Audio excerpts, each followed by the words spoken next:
First one. Ready? Ready. Okay, everybody's ready? Okay, so good afternoon. My name is Amy Cox, and I'm the Director of the Career Readiness and Workforce Partnerships. I'm the Director for Career Readiness and Workforce Partnerships at the New York State Education Department.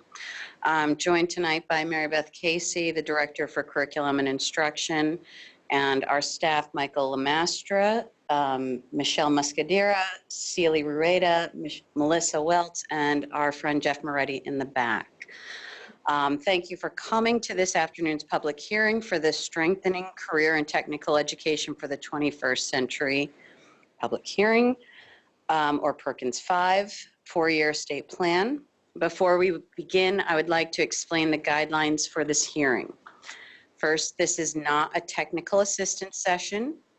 It is a venue for information dissemination and public input without immediate response to that input or questions. Questions and comments will be recorded and answered on the NYSED Office of Career and Technical Education's Perkins website in a question and answers section. We will be providing a Perkins 5 overview this afternoon, after which those members of the audience who pre-registered to submit questions or comments will be called upon to speak. Each speaker has 5 minutes to provide their question or comment. If anyone in the audience who did not pre-register to speak would like to submit questions or comments this evening, you may see Tim Ott in the back of the room. Fill out a card with your question or comment, hand it back to him, and he'll call you up after those who are registered. It's not a terribly large crowd, so everybody could speak, I think, if you should choose. So let's get started. The Strengthening Career and Technical Education for the 21st Century Act, or Perkins 5, is a reauthorization of the previous Perkins 4 Act. It is a continuation of federal funds to support the growth of CTE programs and the teaching of 21st century skills. 2019 through 2020 was our transition year from Perkins 4 to Perkins 5, and the first full year of implementation will be the 2020-2021 program year. Perkins funding in New York State is based on a formula grant allocation that is non-competitive. For this program year, New York State received $56,867,904. 85% of that funding goes to local secondary and post-secondary recipients, while the other 15% is split between state leadership activities and state plan administration. In New York State, with the exception of the Big 5 districts and some small city schools, most districts sign their allocation over to their local BOCES. In order to access these funds directly, a smaller school district must have 3 NYSED-approved CTE programs in 3 different national career clusters and generate a formula allocation of $15,000 or more. As this slide illustrates, the breakdown of Perkins funds in New York State supports secondary agencies, post-secondary agencies, 2 agencies serving incarcerated youth, and 11 secondary agencies that serve adult learners. Reviewing our Perkins 5 timeline, this past spring we were able to create a transition plan for the state to work towards the new expectations of Perkins 5.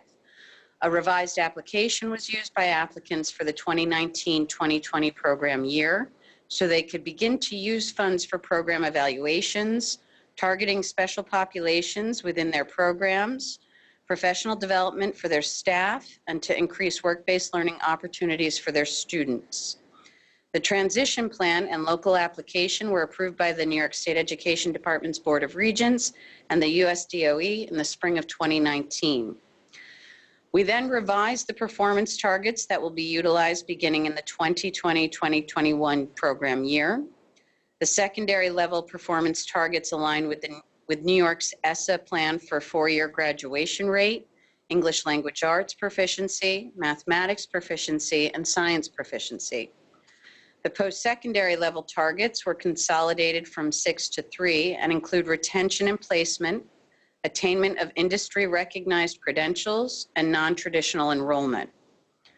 Our next step was to then draft the four-year state plan, as well as a comprehensive local needs assessment template and guidance, and a local application with the support of our stakeholder groups. The draft state plan and its supporting documents were presented to the Board of Regents in November 2019, and now we are here in the public comment stages as we meet here tonight. Following these public hearings and the public comment period, we will process all of the comments and finalize these documents for submission to USDOE in April of 2020. So what is the Perkins 5 state plan? The four-year plan is our roadmap for change. The plan identifies partners and directions for improving the delivery of CTE education for all Perkins-funded programs. The plan also specifies the activities and products that NYSED will develop to comply with federal law. As mentioned previously, the transition plan provided NYSED and the local recipients a chance to prepare for the changes in Perkins 5. The department also had a chance to work with stakeholders to develop our draft four-year plan. During this time, our CTE office has worked closely with the Office of Teaching Initiatives on CTE teacher certification in regard to certification titles and how they align to the national career clusters. NYSED's website now provides detail about the acceptable industry-related credentials and work experience necessary for certification and the multiple pathways available towards certification.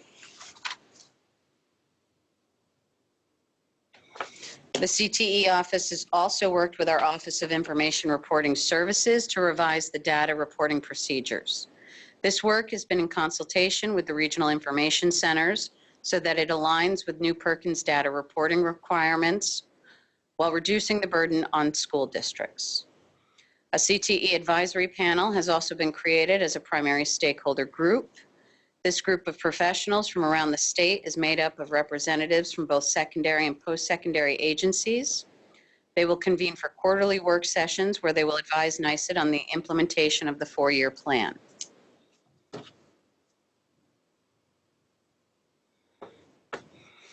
Perkins 5 addresses 6 main goals for the use of funds by local recipients. These 6 goals are increasing employment opportunities for subgroups and special populations, preparing for high-skill, high-wage, or in-demand occupations, integrating rigorous and challenging academic and CTE instruction that links secondary and post-secondary education, providing technical assistance that improves on the quality of CTE faculty, teachers, counselors, and administrators, supporting partnerships between secondary and post-secondary institutions, local workforce boards, and business and industry, and providing individuals with opportunities and skills to keep the U.S. competitive. NYSED has outlined 4 main priorities within our state plan for implementation over the next 4 years. These priorities align with the Perkins 5 goals as well. Our first priority is to increase access to high-quality CTE programs. Increasing access can look many different ways depending on the students, the region, the agency, and we see this priority encompassing many activities such as informing all parents and students of CTE programs available within each district, having a clear agenda and expectations of each program offered, and being able to explain the skills and knowledge that will be gained through enrollment in each program, listing technical endorsements, industry credentials, assessments, etc., that will be available to each student enrolled in that program, or reducing barriers to participation in traditional and non-traditional programs of study. The second priority is to support special populations, including students with disabilities and English language learners enrolled in CTE programs. Activities that could be funded may include having promotional materials available in other languages for parents and students, working with special education teachers and consultants to provide appropriate supports for students with disabilities as they complete the work and prepare for the assessments in their programs, incorporating IEP accommodations as needed and monitoring this process, and proposing modifications to IEPs in preparation for students to enter the CTE programs at the annual review meetings. Priority 3 is to improve career development for all students in CTE programs. Recipients can utilize New York State Department of Labor data for their comprehensive local needs assessment, and also as they assist students researching career trends, skills required, and salary outlooks. Instructors can incorporate transferable and employability skills into all courses, as well as teach the technical and concrete skills required for their specific programs. Students should be conducting self-assessments and career assessments with the help of their counselors or instructors as well. Other areas to explore and or utilize for these activities would be social media platforms, work-based learning opportunities, and career and technical student organizations. The final priority for the next 4 years is to build regional collaboration among secondary and post-secondary education and business and industry partners. This collaboration will be guided by labor market needs, and the goal is to work with recipients to develop regional articulation agreements. This collaboration will hopefully reduce burdens to local agencies and maximize the partnerships available. In order to receive Perkins 5 funds for the 2020-2021 program year, local applicants need to complete their comprehensive local needs assessment. NYSED has provided a template and guidance documents to assist in this process. This will provide a standardized, structured assessment of all NYSED-approved programs that are offered by each applicant. The template also ensures that applicants are using program-level student performance data to examine both strengths and gaps in access, equity, support, and outcome for students. Applicants will need to examine their program's alignment with local, regional, and state workforce needs, and again identify where gaps may exist and need improvement. This comprehensive assessment will then guide their application for Perkins funding. In line with our priority for collaboration and the Perkins goal of partnerships, the comprehensive local needs assessment must be completed with collaboration between the applicant and their identified stakeholder groups.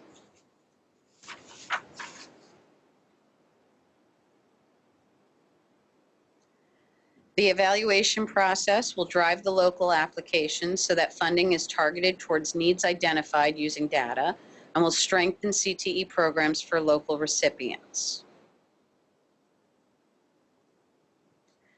After conducting these public hearings, we will again meet with our CTE advisory panel in January to analyze all of the public feedback we gather from stakeholders. Those recommendations will be considered as we finalize the state plan for submission to the Board of Regents in February 2020, and then submit to the Governor's Office before the final submission to the USDOE in April 2020.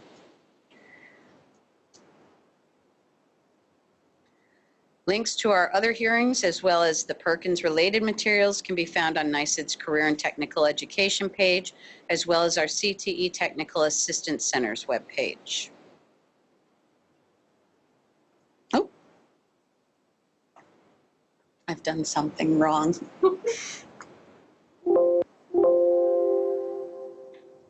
Okay, well, we welcome your feedback and comments on the Perkins State Plan. You can submit these comments via the email box that I will get back up on the screen, and include public hearing in the comment line of your submission. Thank you. I can't make this. Oh.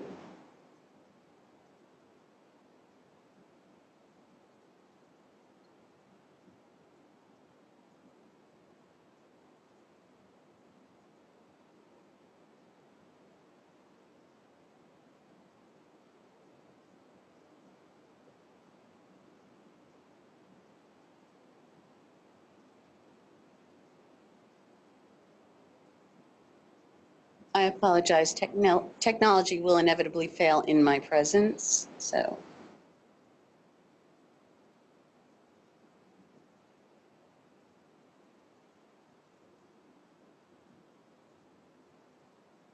And there's the email box to which all comments and questions can be submitted. Thank you. And at this time, we'll take questions or comments from those who have pre-registered, and then anyone else who may want to submit a comment or question verbally can do so. Okay, great.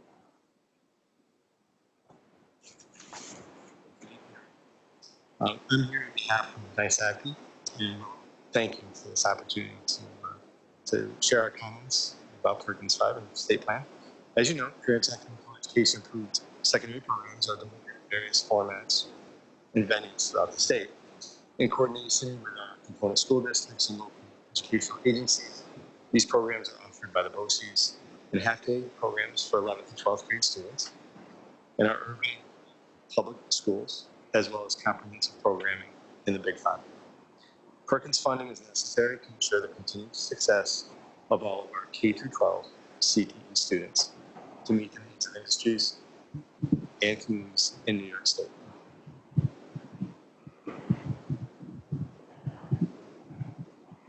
I have a recessed voice to be louder.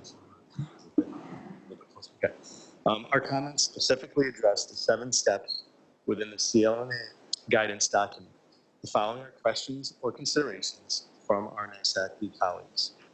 With regard to step 1, with the identification of stakeholders and the local advisory council, one of the questions we pose is what might be the role of the local advisory council with regard to compilation and analysis of program data. With regard to step 2, with the analysis of labor market information, if labor market trends determine a need in a particular program area in a region where there is no existing CTE approved program, might there be consideration for Perkins resources to be used to start a new program? Regarding step 3, with the analysis of student performance, with both CTE programs with matriculating 11th and 12th grade students, the preparation for student performance indicators such as ELA, math, and science have already been completed. So we have concerns and questions that we may have minimal impact in this area, and question if it is appropriate to hold the BOCES CTE programs accountable for those particular indicators. With step 4, the analysis of program performance. As we know, with the elements of the CDOS credential, there are 216 hours of CTE, 54 of which are work-based learning, embedded along with 1 completed employability profile. Whereas the successful completion of a New York State CTE program of study encompasses approximately 900 hours with work-based learning, employability profile, and most importantly, the successful completion of an industry-based technical assessment. We believe that the CDOS credential and the successful completion of a New York State CTE-approved program of study are not necessarily equivalent. We understand while this is aligned as an indicator, we believe a more rigorous indicator is CTE-approved program completion rates. With regard to step 5, the analysis toward implementing state-approved programs, we believe and support that this aligns with current criteria for the New York State CTE program approval and reapproval process. For step 6, with analysis of and recruitment for CTE educators, we believe and support that professional development is critical for program enhancement, teacher recruitment, classroom instruction practices, and student performance. One of the questions that we have is what is the role for the local advisory councils in the teacher recruitment process? And finally, with step 7, the analysis and access of equity for approved programs, it is imperative to consider access and equity for all students, those identified by this plan as special populations in Perkins 5, as well as high achieving accelerated students. We need to ensure all students are actively involved in career awareness and exploration activities throughout their K-12 academic careers.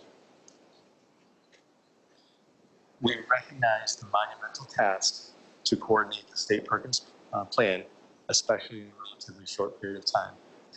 Our NICE colleagues appreciate and welcome the opportunities to collaborate with you as we near the submission of the plan. We also appreciate these forums and the web portal to facilitate feedback and recommendations. This is an exciting opportunity, time for career and technical education, and we thank you for your continued support and partnership. Thank you, Chad.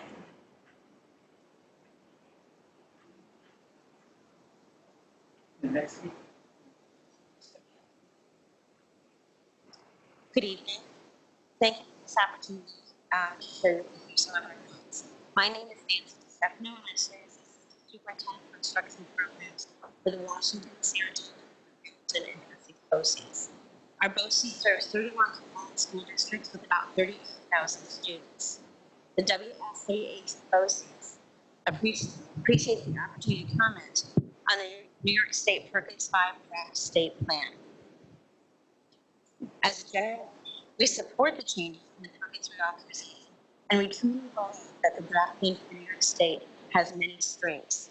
We are hopeful that our submission will strengthen the draft plan prior to its formal approval by the Board of Regents. Within the state of New York, career technical programs provide opportunities for students in 11th and 12th grade to experience training in areas that help close the skills gap for a skilled workforce in many areas.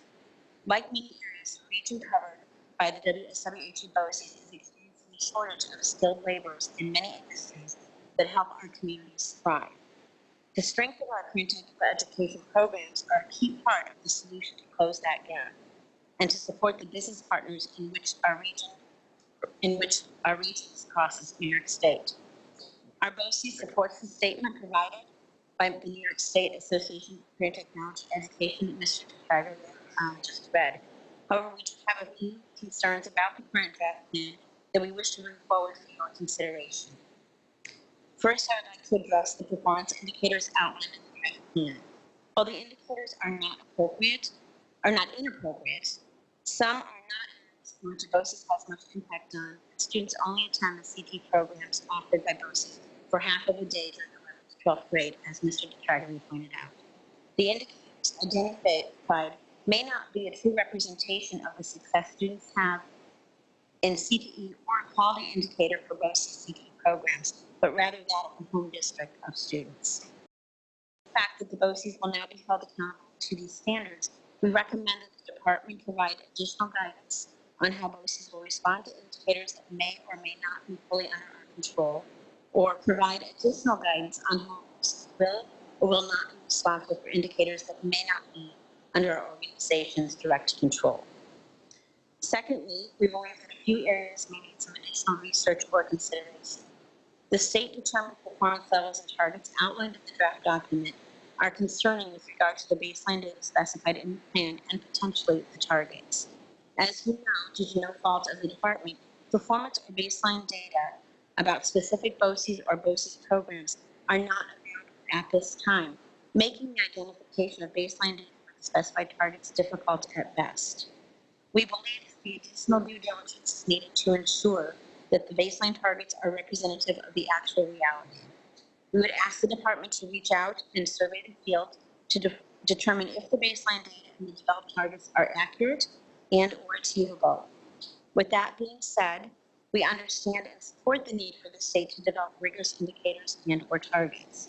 As you can imagine, if the initial baseline data and subsequent targets are not based in reality, it may be difficult for programs to meet the desired targets. From our review of the proposed plan, it is possible the targets outlined in the draft would be a challenge to meet based on current baseline data. We recommend that the department take a step back to work more closely with the field to determine the appropriateness of the baseline data and hence the targets for the identified indicators in the draft plan. As we indicated before, it is important for the state to develop rigorous goals. We support that concept and look forward to working towards the achievement of the goals. However, our suspicion is that the current baseline data may not be as accurate as we may hope in some circumstances, and additional work may be necessary to determine if targets are both relevant and reachable. Once again, I thank you for taking the time to hear our thoughts on ways in which the draft plan can be improved. We stand ready to be a resource to assist with any steps needed and to assist the department as needed. Thank you. Thank you.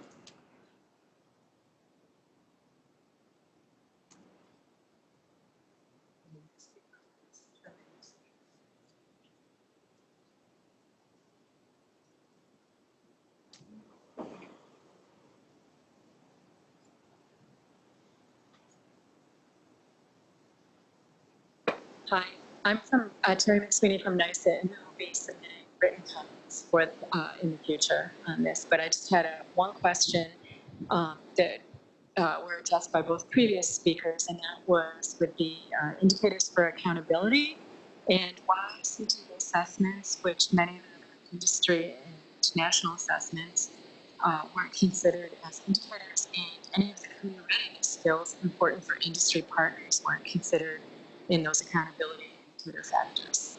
Thanks. Thank you.